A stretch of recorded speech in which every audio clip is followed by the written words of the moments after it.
Samurai Legends, Book 6, End of the Toyotomi. 1586, Gathering an Army.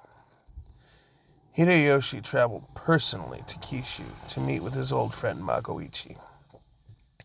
The Saika mercenaries didn't have any work since the Shikoku War. Magoichi was excited to see Hideyoshi. He immediately bowed, and this felt strange to Hideyoshi. Shigehide, please. You don't have to bow to me. We're friends, and I'm still Tokichiro. I remember fishing with you and Sir Suzuki. The trouble we caused, the pranks, the good time, and all of it. We have had bad blood. But when the Rinto, Magoichi interrupted. Keijiro. His name is Keijiro. He is my grandson's father. Hideyoshi continued. Yes, Keijiro. When he lost control, you protected me. I came to destroy the Saika. You guys were always there for me when I was young. You fed me and sheltered me. I'll never forget that again. There will only be a couple of wars left, Shigehide. Come, fight the devils in Kyushu with me, my old friend. The two shook hands and gathered the Saika mercenaries in Osaka. Magoichi's daughter in second command, Saya, would also be going, leaving her son safely in Kyushu. Before leaving, she looked to the northeast. In Echigo, Kagekatsu Uesugi and Kanetsugu Naoe were helping a friend with his inner demon. Keijiro Maeda held a beast inside his body.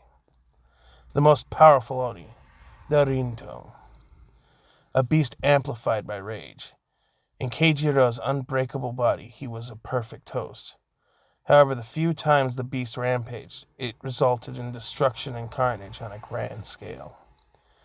Fearing the safety of his family in the Saika, he returned to the Uesugi. There he had two close friends, Kagekatsu, a master of meditation and spiritual healing. The other, Kanetsugu Naoe, a genius sealer. His seals are directly compared to the Takenaka and Katakura clans. They helped restore his seals and had been teaching him self-control through meditation. But suddenly they received word of an envoy from the Toyotomi, a familiar one at that. Yukimura Sanada entered the room. With him, 10 braves. Yukimura excitedly greeted them. Kanetsuge remarked, "He's happy. That means war somewhere." Yukimura quit back, "Correct! A big one. All the way in Kyushu. Lord Hideyoshi wants you guys to come. He wants Kagekatsu to lead an army.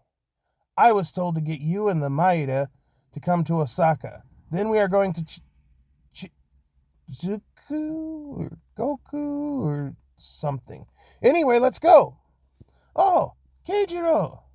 Didn't notice you there. Hey, can you still get big and strong? Because I heard the strongest man alive lives on Kyushu. If one of us beats him..." Keijiro interrupted. "No, I can't lose control again. I want to, but the battlefield is too dangerous. If I lost control..." Keijiro's mind dwelled on the damage to the Saika base. Magoichi and Toshie were hurt, and Saya was scared of him.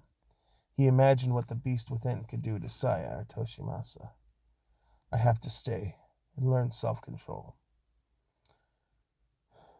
Have fun fighting, Yukimura. Please, visit again. Kagekatsu, Kanetsugu, please, be safe in the wars to come." They could feel his sorrow.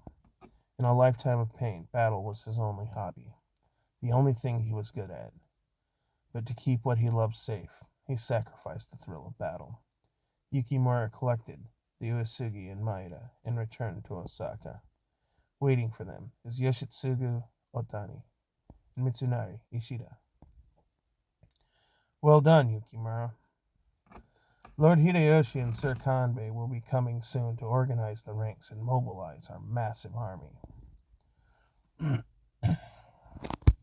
Hideyoshi sent his cousin Kiyomasa Kato to gather some talented samurai from the Toyotomi domain. He gathered Matabe Goto, Zensuke Kuriyama, Ujisato Gamo, Nagachika Kanamori, Nagashige Niwa, and others. He found Masanori Fukushima holding a drinking challenge against himself, wagering all of his current fief. He was beaten by a man named Tahei Mori.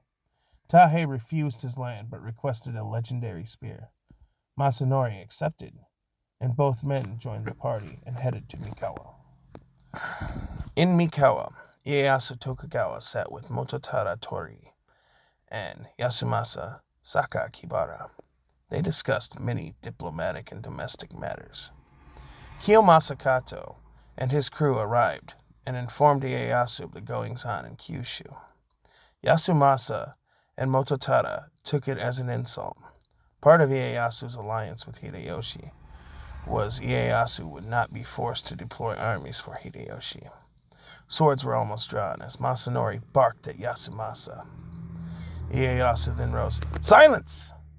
Last time I checked, Hideyoshi wanted to bring peace. That is the same goal as us. We will send 20,000 men. That's an order." Kiyomasa said, "Lord Ieyasu, Lord Hideyoshi has requested you lead the troops personally." Ieyasu chuckled. "I'm far too busy to see to it personally. I'm also too old to be useful in the field.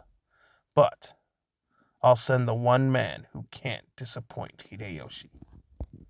Tadakatsu Hondo was training with Naomasei and his daughter and son-in-law, Ina and Nobuyuki. Tadakatsu smiled when Kiyomasa arrived. He could tell this meant battle. Hideye Ukita is watching in terror as a young Kojiro Sasaki sheds the blood of local bandits. Taroki Hosokawa was demonstrating his secret weapon, a child sword saint that viewed death as art. A monster swordsman at age 12, Kojiro Sasaki had no remorse. He killed an entire gang of bandits alone. Hidenaga arrived and said, "Is that some kind of secret weapon? You should test it in battle. War is coming to Kyushu, and the Ukida and Hosokawa are needed. The Mori, Kikawa, and Kobayakawa are meeting so Takakage could introduce his new successor, Kingo Kobayakawa." Kingo was a brilliant strategic mind. He was also Hideyoshi's nephew. Hidenaga arrived and smiled. "My nephew looks good in the Kobayakawa kimono. Gentlemen of the Mori, Kikawa, and Kobayakawa, I have come to tell you that the Shimazu have declared war on the Toyotomi." By the end of the week, Hideyoshi and Hidenaga had gathered over 200,000 warriors to march on Kyushu.